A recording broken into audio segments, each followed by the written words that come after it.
Kala mo, ang laki sa camera, hindi naman.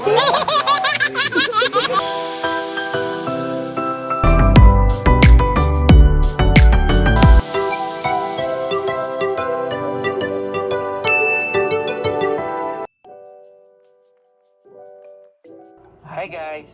So finally, na-turnover na itong aming bahay sa Lipa. Siya ay na-turnover itong November 7 last year. Kami ni Mami Kulit ay super excited kasi titira kami sa isa sa mga pinakamalamig na lugar dito sa Pilipinas.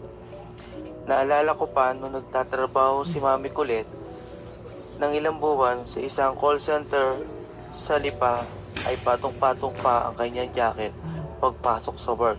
Dito nga pala ito sa Next Asia, Barangay Latag, Lipa City, Batangas. At ang model house ay Aliyah Townhouse na may mga katabi. Ito ay 2-story at kasya ang 3 kwarto, plus parking. Kanyang lot area ay 49 square meter at floor area ng 40 square meter. Kakatuwa kasi aesthetic ng kanyang design. At ngayon nga ay sisimulan na namin ang renovation. Pumili kami ng contractor na kapitbahay lang din namin na talaga namang mapapagkatiwalaan. Nakita lang ni Mami Kulit sa GC ang contractor at yun pala ay taga Next Asia lang din.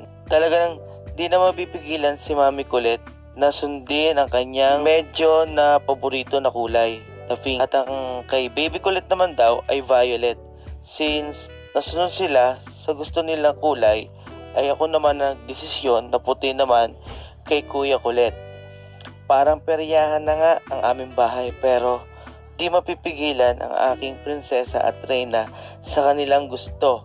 Sana masamahan nyo kami sa mga susunod naming vlog at tulungan nyo kami sa pag-iisip ng mga design dito sa aming munting bahay.